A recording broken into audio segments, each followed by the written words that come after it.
ऐसा हो जाएगा इसकी कल्पना तक हम लोगों ने नहीं की थी।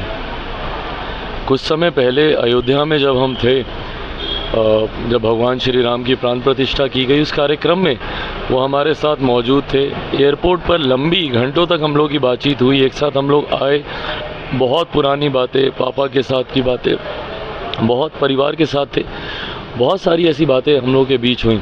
और उस वक्त तक किसी को जानकारी भी नहीं थी कि वो किसी ऐसी बीमारी से वो ग्रस्त है। कुछ समय पूर्व जब ये जानकारी आई, पहले तो उसी पर ही हम लोगों को विश्वास नहीं हुआ, और आज वो हम लोग के बीच नहीं है, इस बात की कल्पना तक करना इतना कठिन है। एक ऐसे व्यक्ति जिन्होंने इतना सादगी भरा जीवन उन्होंने हमेशा व्यतीत किया, रहन सहन खान पान पर हमेशा ध्यान देने वाले वो व्यक्ति, क्योंकि मुझे याद है मेरे नेता, मेरे पिता आदरणीय रामविलास पासवान जी के साथ एक सहयोगी, एक साथी की भूमिका में वो रहे। दोनों की एक जोड़ी अक्सर चुनाव प्रचार में एक साथ घूमती हुई हम लोग को देखने को मिलती थी।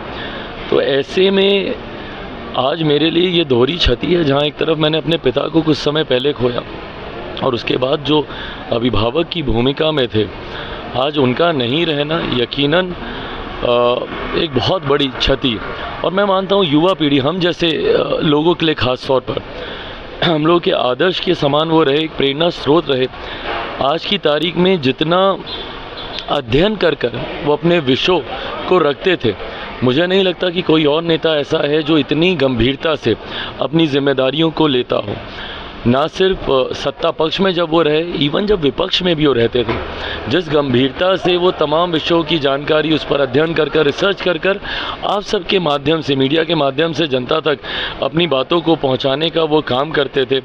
सत्ता में जब रहे, सरकार की उपलब्धियों को, सरकार के कार्यों को, उसको गंभीरता से रखना। जब विपक्ष में रहे तो विपक्ष की उपलब्धियों, विपक्ष की खामियों को, उनकी कमियों को और पूरे डेटा के साथ, पूरे तथ्यों के साथ वो रखते थे।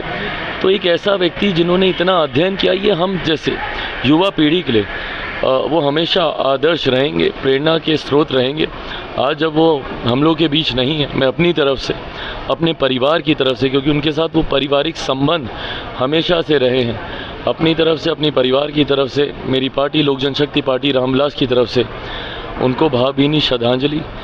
परिवार शब्द बहुत कम है, क्योंकि ऐसी दुख की घड़ी से परिवार जल्दी उभर नहीं पाता। मैंने खुद पिता को खोया, मैं समझ सकता हूँ, बट इस घड़ी में परिवार के साथ हम लोग मजबूती से खड़े हैं। कौन सत्ता में आता है नहीं आता है, ये बेड़ा कोई व्यक्ति नहीं उठाता है, ये जनता उठाती है। और बिहार की जनता ने ये तय कर लिया है, तो कोई और कौन होता है रोकने वाला। इस तरीके का बेड़ा ये कई बार उठा चुके हैं। 14 में ये भी तो उठाए थे ना, क्या हर्ष हुआ।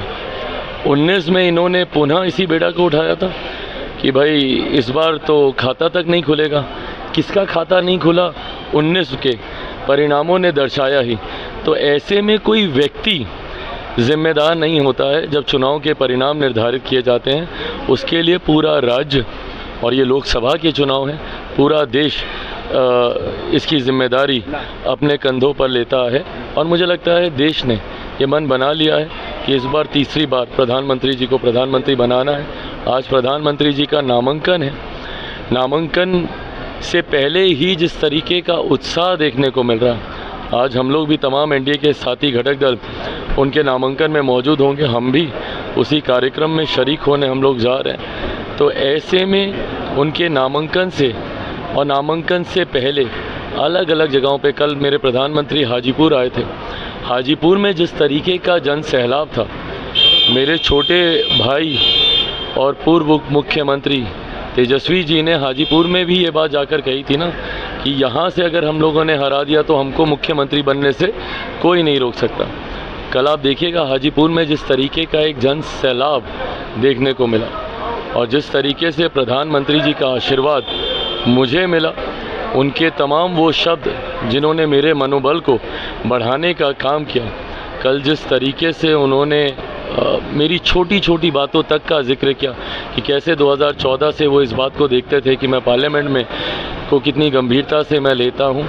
उनकी ये तमाम बातें और उनकी ये बातें हर एक प्रत्याशी के मनोबल को बढ़ाती हैं, लोगों में उत्साह उत्पन्न करती है और इस उत्साह ने ये बेड़ा उठाया हुआ है कि प्रधानमंत्री जी को तीसरी बार देश का प्रधानमंत्री बनाना है और बहुत जल्द, अब तो दिन भी समीप ही है, 4 जून को परिणामों में देखने को भी मिलेगा। भाई ये लोग ना राजनीतिक लड़ाई या राजनीतिक द्वेष में इतना ज़्यादा उलझे हुए हैं कि कभी व्यक्तिगत संबंधों को ये लोग समझ ही नहीं पाएंगे।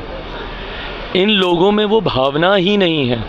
अगर व्यक्तिगत संबंध को अगर ये समझते तो इनके सामने जो इनकी माँ समान है उनको जब गाली दी जा रही थी मेरे परिवार को तो ये आपत्ति दर्ज कराते। अगर ये व्यक्तिगत रिश्तों को समझते जो इनके परिवार के लोगों ने ज़रूर निभाए हैं, मैं श्रेय ज़रूर दूंगा कि आदरणीय लालू जी ने दलगत राजनीति से उठकर, और मेरे नेता ने भी, आज अगर उनके प्रशंसक हर दल में हैं, क्योंकि दलगत राजनीति से उठकर व्यक्तिगत संबंधों को निभाया गया है, जो कि संभवतः इनकी पीढ़ी में देखने को अभाव मिलता है, इसीलिए समझ नहीं पाएंगे। प्रधानमंत्री जी का हर मन से 2020 के विधानसभा के चुनाव हो, क्योंकि वो पहला विधानसभा का चुनाव था मेरे पिता के जाने के बाद, पहली सभा में, अगर मुझे ठीक से याद है तो सासाराम की उनकी वो पहली सभा थी, वहाँ से उन्होंने मेरे पिता को याद किया। हर मन से मेरे पिता को वो याद करने का काम करते हैं, और सिर्फ याद ही नहीं किया, मेरे प्रधानमंत्री जी उस वक्त खड़े रहे थे जब मेरे पिता अस्पताल में थे, दिन रात फ़ोन कर जानकारी लेना। उनका निधन हुआ, सबसे पहले पहुंचने वाले व्यक्तियों में से मेरे प्रधानमंत्री थे, और जिस तरीके से उनके इलाज से लेकर उनके अंतिम संस्कार तक प्रधानमंत्री जी ने राष्ट्र सम्मान देकर, जिस तरीके से उनका मिलिट्री ऑनर्स के साथ उनका अंतिम संस्कार की पूरी प्रक्रिया उन्होंने करवाई, जिस तरीके से उनके जाने के बाद पद्म भूषण से उनको सम्मानित करने का काम किया, ये वो रिश्ता मेरे प्रधानमंत्री जी ने हमेशा निभाया मेरे पिता के साथ। पर ये भावना को वो लोग नहीं समझेंगे जिनके लिए हर रिश्ता सिर्फ राजनीतिक परिप्रेक्ष्य